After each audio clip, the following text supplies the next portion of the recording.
युवा नाट्य संगीत अकादमी के संस्थापक ऋषिकेश लाल का जन्म एक मध्य वर्गीय परिवार में हुआ। इनके पिता ऑटो रिक्शा चालक थे। ऋषिकेश ने बचपन से बस किसी तरह परिवार पालने वाली आमदनी, अभाव और संघर्ष को देखा है। शायद यही वजह है कि अभाव से संघर्ष करना और स्थितियों का बदलना इनका स्वभाव बन गया है। इस व्यावसायिक युग में नाटक थिएटर चलाना किसी आश्चर्य से कम नहीं है। अपने सांस्कृतिक धरोहर को संभाल कर रखने की जीविका ऋषिकेश लाल की आंखों में साफ दिखाई देती है। जीवन के तमाम झंझावत के बीच एक्टर बनने से लेकर अब तक के बड़े मुकाम पर खड़े होने के बीच का रास्ता कैसा रहा, जानने के लिए आइए हम अपने सहयोगी ऋषिकेश मुखर्जी के पास चलते हैं। नमस्कार, आप देख रहे हैं बिंदास बोल। आज हम आए हुए हैं नाट्य अकेडमी का महोत्सव जो चल रहा है यहाँ पर, उसका आयोजन जो हुआ है 3 दिनों का। इसमें जो इनके जो मेन मुख्य जो हैं, जिसके कारण ये कार्यक्रम हो रहा है, आज हम उन्हीं से बात करेंगे। आइए उनसे बात करते हैं जानने को। नमस्ते। नमस्कार, मेरा नाम ऋषिकेश लाल है। ये ऋषिकेश जी, आप ये बताएं कि कहाँ से आप हैं? मैं रांची से ही हूँ और पिछले 25 वर्षों से रंगमंच से जुड़ा हुआ हूँ। नाटक करता हूँ, नाटक कराता हूँ बच्चों को, और नाटक खाता हूँ, नाटक पहनता हूँ, नाटक सोता हूँ, बस नाटक ही करता हूँ। अच्छा, ये जो है आपके परिवार में कोई ऐसा था या आप किसी से प्रेरणा लिए? मेरे परिवार में मेरे दादाजी थे, मेरे दादाजी के बाबूजी थे। ऐसे हम लोग रहने वाले लोहरदगा के हुए, और मेरे दादा लोग 5 भाई हुआ करते थे। तो हमारे जो दादा थे वो 5 भाई थे और पांचों एक साथ संगत करते थे। जैसे मेरे बड़े दादा नाल बजाते थे, नाल तो उस समय था नहीं, तबला बजाते थे। मेरे दादा हारमोनियम बजाते थे, छोटे दादा सारंगी बजाते थे, बड़े दादा बांसुरी बजाते थे। तो इस तरह से मेरे 5 दादा थे, पांचों एक साथ संगत करते थे। और हमने सुना है अपने दादा से ही कि उनके पिताजी भी साथ में इसी संगीत से ही जुड़े हुए थे। और मैं बताना चाहूँगा कि मैं उस परिवार से आता हूँ जब फिल्मों में गाना नहीं हुआ करता था। मेरे दादा लोग पर्दे पे फिल्म चला करता था और मेरे दादा लोग बैठकर संगीत दिया करते थे। तो अच्छा, ये बताइए कि आपकी प्रारंभिक शिक्षा दीक्षा कहाँ पर हुई? मेरा शिक्षा दीक्षा रांची में ही हुआ है। मैं मतलब बहुत मध्यम परिवार से हूँ। मेरे पापा ऑटो चलाते थे और उतना तो पढ़ाई नहीं कर पाया, पर शुरू से था कि अभिनय करूं। और मतलब अब मैं क्या बताऊं कि पहले जो भी इस क्षेत्र से आया करते थे उनका केवल शोषण ही होता था। मेरे दादा हारमोनियम बजाते थे, भजन उजन करते थे, गाना वाना गाते थे। और होता क्या था कि मेरे दादा को रात भर गाने के बाद उन्हें लिफाफा में 50 रुपया 30 रुपया दे दिया जाता था। तो मेरी बड़ी वाली बुआ मुझसे बहुत गुस्सा हुई और वो बोली कि इस सब से कुछ पेट नहीं भरता है, क्योंकि मेरे दादा भजन कीर्तन में चले जाते थे और रात को चले जाते थे और रात भर उधर ही रहते थे, सुबह सुबह आते थे। और हम लोग जिस परिवार से आते हैं बहुत मध्यम का बहुत, तो मेरे पापा बहुत मुश्किल से हम लोग को बहुत मुश्किल से घर चलाएं।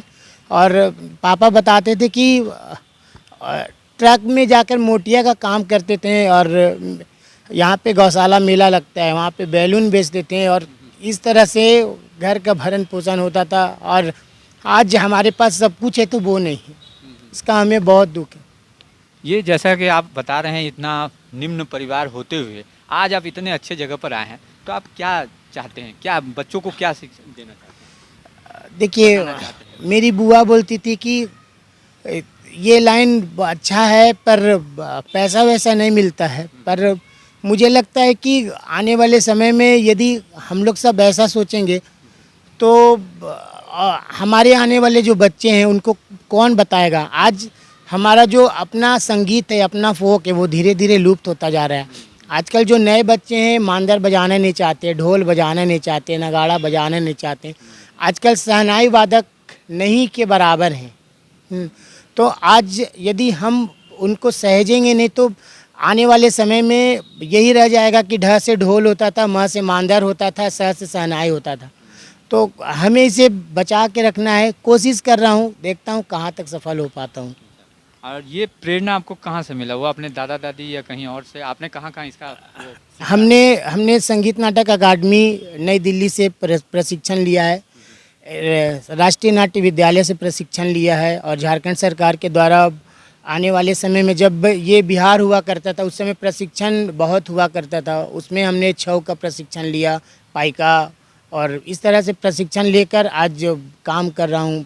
और बहुत अच्छा लगता है कि मैं जिस परिवार से आता हूँ, जो सोच नहीं सकता था, मैं कभी दूरदर्शन का गेट जाने के लिए और सोचता था, आज वहाँ के जितने भी अफसर हैं, जितने भी हैं, उनके साथ बैठ के और अच्छे से बात, और मेरी क्या औकात है कि जो यहाँ के मंत्री हैं, जो डायरेक्टर हैं, कला संस्कृति के डायरेक्टर हैं, जो हमारे इससे पहले कला संस्कृति के जो निर्देशक थे, आज भी हैं, जो हफीजुल हसन, उनसे पर्सनली बात हो पाती है सबसे अच्छे से।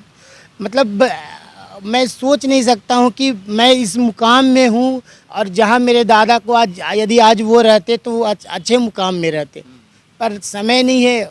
और मेरे एक दादा कथक किया करते थे, अब तो नहीं रहे, उनका देहांत कैंसर से हुआ, और पूरे पैर में घुंघरू बांध कर केवल एक घुंघरू की आवाज़ भी निकाल लेते थे। मैं पर कुछ है नहीं, और अब क्या कहा जाए। और मेरा अपना सोच है कि जो हमारी अपनी संस्कृति है, हम उसे यदि नहीं बचाएंगे तो फिर हमारा जीवन जीना, और देखिए जीवन जीता तो कोई भी है, आपके पास पैसा था, पैसा है, आप खाने पीने में उड़ा सकते हैं, मगर अपनी संस्कृति को बचाने के लिए आप नहीं लगाते हैं। आपको लगता है कि ये फालतू समय है और फालतू पैसा बर्बाद करना है, तो सबसे अनुरोध होगा कि ये फालतू नहीं है। यदि आप अपने माँ बाप, अपने पूर्वज को याद नहीं करते हैं तो आपका इस धरती पर आना व्यर्थ। अभी तक आपने कहाँ कहाँ इसका आयोजन किया है, नाटक का किया हुआ है? 10वां छोटा नागपुर नाट्य महोत्सव पिछले 10 वर्षों से रांची में होता आ रहा है। एक साल हमने अपने घर के छत पे किया था, क्योंकि ऑडिटोरियम मिलना बहुत मुश्किल था, तो मैंने अपने घर के छत पे ही 100 सीट का एक छोटा सा हॉल बनाया था।